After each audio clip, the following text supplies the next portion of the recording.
हाय everyone, VK Jaiswal video solution series अपन continue कर रहे हैं और आज की वीडियो में हम लेवल 3 के पैसेज 6 टू 10 डिस्कस करेंगे।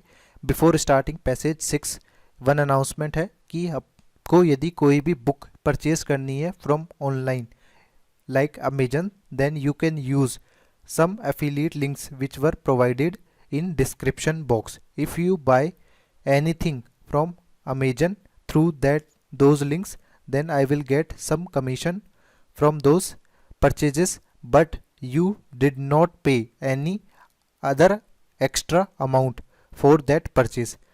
So if you purchase from below links, then it will be beneficial for me, so I can continue to form such type of videos in this YouTube channel. ठीक है, तो यहाँ पर अपन passage 6 से start करते हैं। Passage 6 अपने को क्या बोल रहे हैं? The ionization energy 1 and IE2 in kilo joule per mole of a few elements designated by PQRS are shown below. तो यहाँ पर अपने पास चार एटम दिए गए PQRS। इनकी first ionization energy, second ionization energy दी हुई है। Based on above information answer the following question, which of the element is likely to be reactive metal. यहाँ पर मेटल की बात की गई है, तो अपने को यहाँ पर अपने पास सबसे पहले देखना है कि मेटल्स जो होते हैं वो इजीली अपना इलेक्ट्रॉन लूज आउट कर देते हैं। कि यदि कोई मेटल है तो अपना इलेक्ट्रॉन इजीली लूज आउट करके M+ बना लेगा। तो अपने पास क्या होगा, इसके केस में जो आयोनाइजेशन एनर्जी होगी वो सबसे कम होगी। तो अपने पास फर्स्ट आयोनाइजेशन एनर्जी अपन देखें तो यहाँ पर सबसे कम किसके लिए दी गई है, हमारे पास Q के लिए दी गई। तो सबसे ज़्यादा रिएक्टिव जो होगा मेटल ये होगा। और यहाँ पर अपन ऑब्जर्व भी कर रहे हैं कि फर्स्ट इलेक्ट्रॉन रिमूव करने के बाद यदि अपन सेकंड इलेक्ट्रॉन की बात करें, यहाँ पर M+2 यदि अपने को बनाना है तो ये हमारी कौन सी हो जाएगी, सेकंड आयोनाइजेशन एनर्जी हो जाएगी। तो सेकंड आयोनाइजेशन एनर्जी यहाँ पे बहुत ही ज़्यादा है, तो ये M+1 स्टेट में ही ज़्यादा स्टेबल रहेगा। तो हमारे पास सबसे ज़्यादा रिएक्टिव यहाँ पर B हो जाएगा। अपन मेटल्स की कैटेगरी के लिए बोले तो यहाँ पर देखिए इसके बाद में जो आयोनाइजेशन एनर्जी है वो किसकी कम है, R की। तो ये दोनों किस कैटेगरी में आएंगे, मेटल्स की कैटेगरी में। और सबसे ज़्यादा जो फर्स्ट आयोनाइजेशन एनर्जी होगी वो किसकी दी हुई है, 2372 की। तो सबसे ज़्यादा आयोनाइजेशन एनर्जी किसकी होती है किसी भी पीरियड में, नोबल गैसेस के लिए, क्योंकि outermost shell electron configuration उसका सबसे ज़्यादा होता है। और नोबल गैसेस जस्ट पहले की यदि अपन बात करते हैं तो वहाँ पर कौन से होते हैं, नॉन मेटल्स। तो इससे कम जस्ट आयोनाइजेशन एनर्जी होगी वो नॉन मेटल्स की, और सबसे कम होती है मेटल्स की। कि आप लेफ्ट टू राइट यदि जाते हैं तो आयोनाइजेशन एनर्जी क्या होती है, इंक्रीज होती है।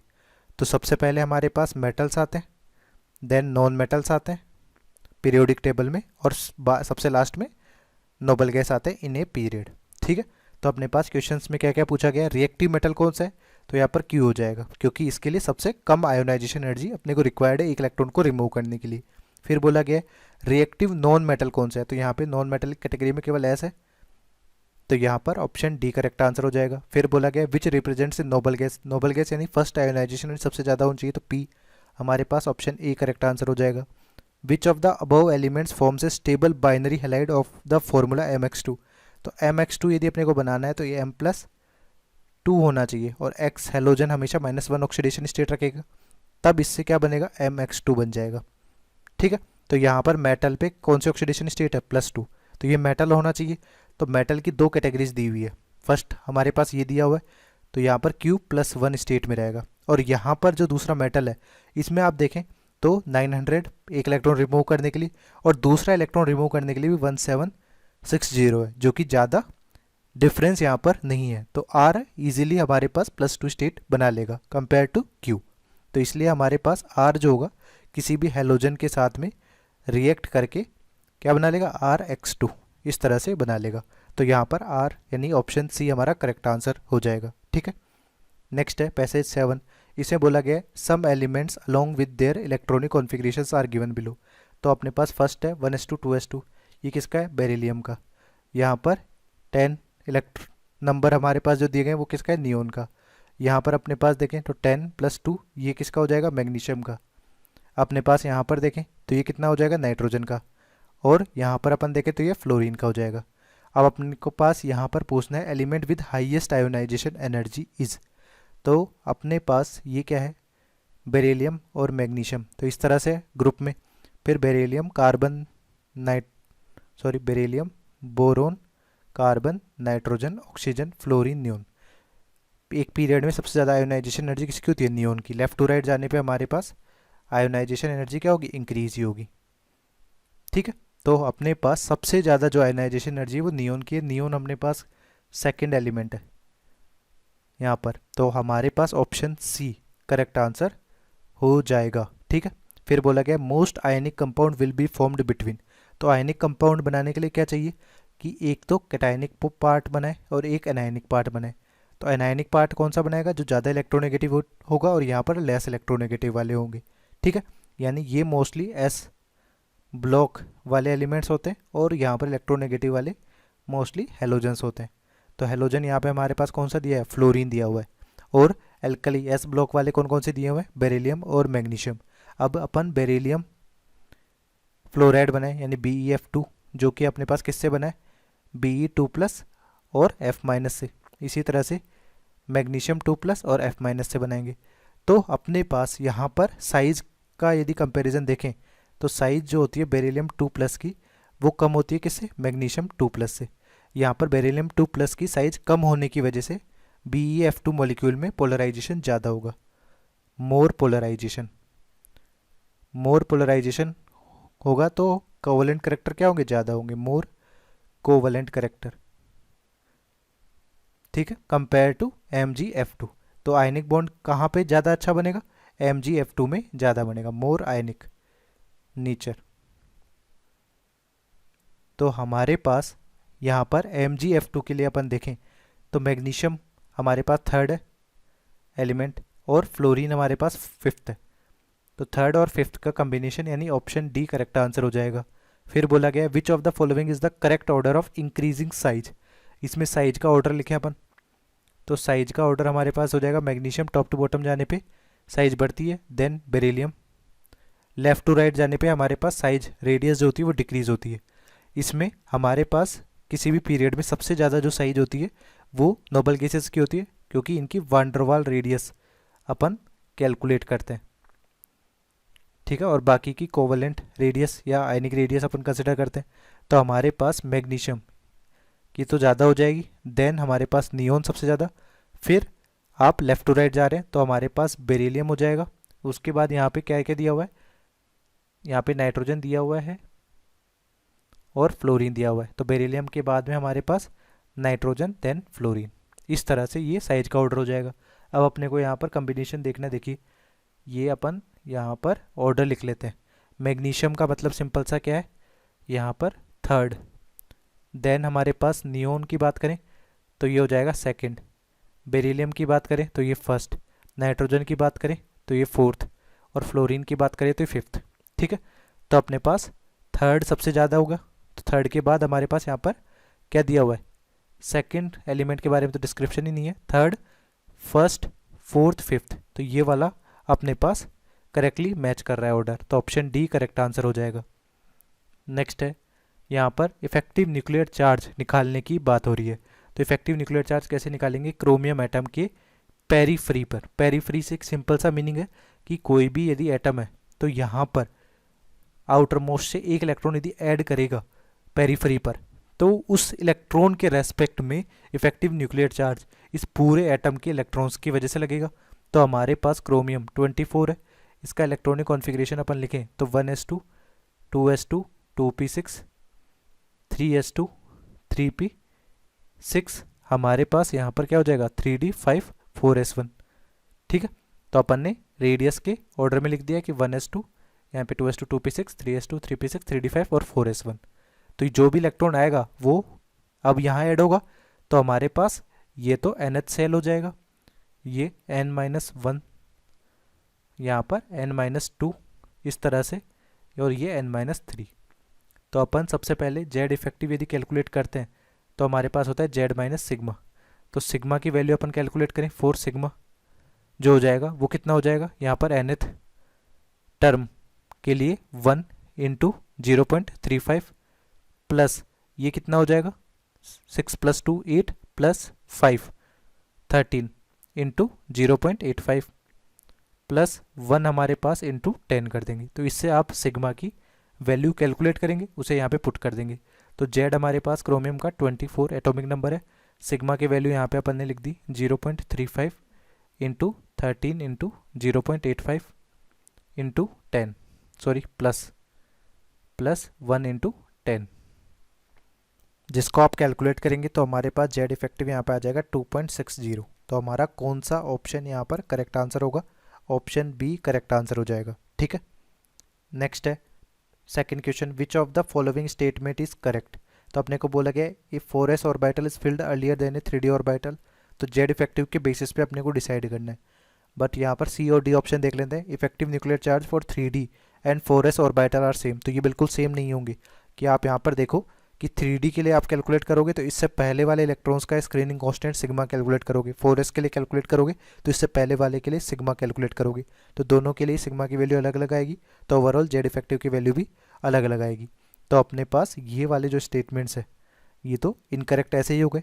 अब अपन यहाँ पर देख लेते हैं कि 4s और 3d की यदि बात करते हैं तो अपने पास प्रीवियस एग्जाम्पल या क्वेश्चन जो किया था उसी में अपन ने क्या किया है, यहाँ पर यदि 4s में पहले अपन इलेक्ट्रॉन भर रहे हैं कंपेयर टू 3d, बट जब भी आप सिग्मा की वैल्यू कैलकुलेट करेंगे तो 4s इलेक्ट्रॉन के लिए सिग्मा की वैल्यू ज़्यादा आएगी और हमारे पास जेड इफेक्टिव उसके लिए क्या हो जाएगा, कम हो जाएगा। तो यानी अपने पास इलेक्ट्रॉन जो भर रहे हैं अपन वो किस में सबसे पहले भर रहे हैं, उसमें भर रहे हैं जेड इफेक्टिव जिसका ज़्यादा होगा उसमें इलेक्ट्रॉन पहले भरा जाएगा। तो यहाँ पर आप ये पॉइंट करके लिख सकते हैं कि हमारे पास जिसका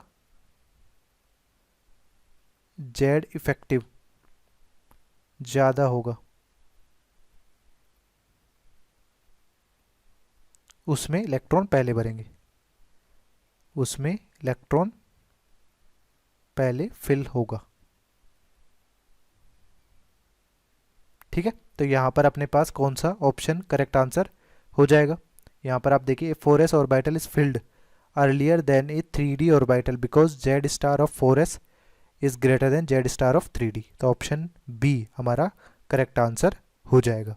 ठीक है, नेक्स्ट है third, according to Slater rule order of effective nuclear charge for last electron in case of lithium sodium potassium. तो लिथियम सोडियम और पोटेशियम की बात करते हैं। लिथियम हमारे पास 3 है यानी 1s2 2s1।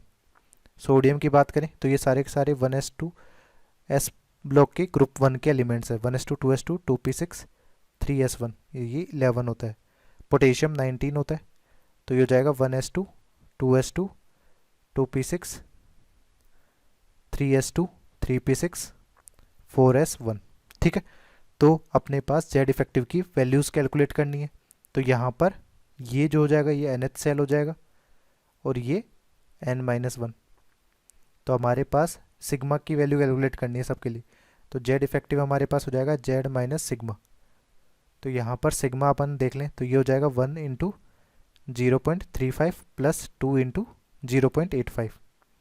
इस तरह सिग्मा यहाँ पे कैलकुलेट हो जाएगा। यहाँ पे सिग्मा की वैल्यू कैलकुलेट करें तो कितना होगा, ये तो nth है, ये n-1 और यहाँ पर n-2, तो ये हमारे पास हो जाएगा 1 इंटू 0.35 प्लस अपने पास क्या हो जाएगा, सॉरी यहाँ पर एक चीज़ अपन ने मिस कर दी कि जो लास्ट इलेक्ट्रॉन है जिसके रेस्पेक्ट में अपने को सिग्मा की वैल्यू कैलकुलेट करनी है उसे अपन रेफरेंस मानते हैं। यहाँ पे 2s1 है तो ये एज अ रेफरेंस हो जाएगा।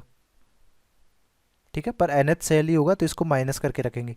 तो हमारे पास n-1 यानी 0.85 इंटू 2 और यहाँ पर अपने पास 0 था इलेक्ट्रॉन, अब एक इलेक्ट्रॉन को तो रेफरेंस मान लिया, इंटू 0.35 है। इस तरह से कैलकुलेट करेंगे तो यहाँ पर ये भी nth सेल है, nth सेल में इसी इलेक्ट्रॉन के रेस्पेक्ट में बात कर रहे हैं तो ये तो 0 हो जाएगा, 0 इंटू 0.35, अब एक इलेक्ट्रॉन भी बचा नहीं बट फिर 8 इंटू 0.85 प्लस हमारे पास 2 इंटू 1, ये सिग्मा की वैल्यू हो गई।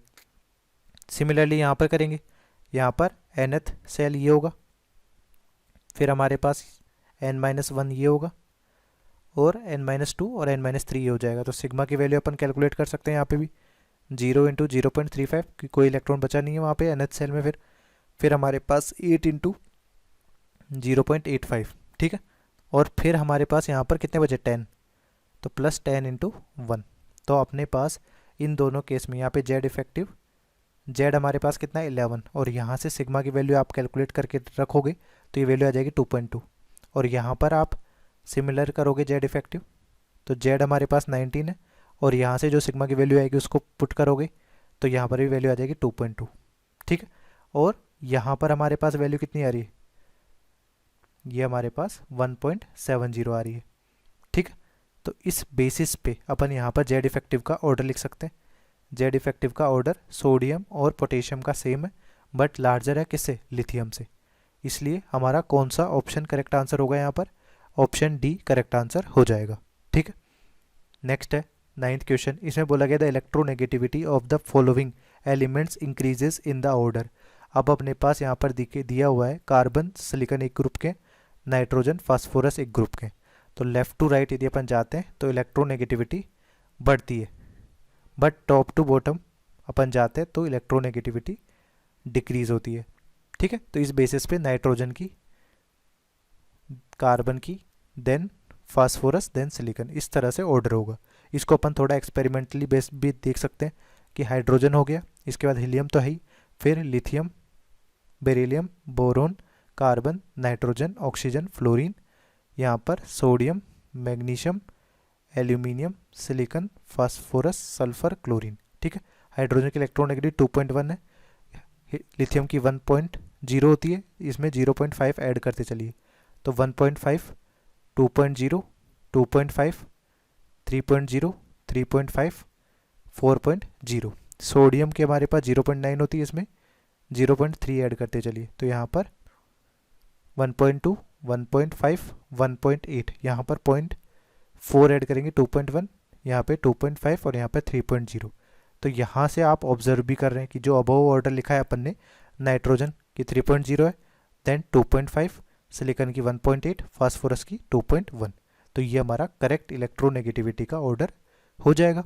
तो इस बेसिस पे हमारा कौन सा आंसर यहाँ पर होगा, सबसे कम है सिलिकॉन की, than phosphorus, than carbon, than nitrogen, इसलिए ऑप्शन सी करेक्ट आंसर हो जाएगा। नेक्स्ट है considering the elements boron, aluminium, magnesium, potassium, the correct order of their metallic character. तो अपने पास लेफ्ट टू राइट यदि अपन जाते हैं तो मेटेलिक करेक्टर क्या होते हैं, डिक्रीज होते हैं, बट टॉप टू बॉटम यदि अपन जाते हैं तो मेटेलिक करेक्टर क्या होंगे, इंक्रीज होंगे। इलेक्ट्रोनेगेटिविटी का जस्ट इन्वर्सली प्रोपोर्शनल है ये। तो हमारे पास एलिमेंट्स को अपन अरेंज कर लेते हैं, बोरोन, एल्यूमिनियम तो ऐसा ही, और हमारे पास पोटेशियम और मैग्नीशियम की अपन बात करें तो क्या हो रहा है, हमारे पास lithium, sodium, potassium, beryllium, magnesium, calcium. ठीक है, तो अपने पास टॉप टू बॉटम जाने पे कौन सा आ रहा है सबसे ज़्यादा, पोटेशियम, देन हमारे पास कौन सा आ रहा है यहाँ पर, मैग्नीशियम, और एल्यूमिनियम और बोरोन में से अपन बात करें तो एल्यूमिनियम की मेटेलिक करेक्टर ज़्यादा होगी कंपेयर टू बोरोन।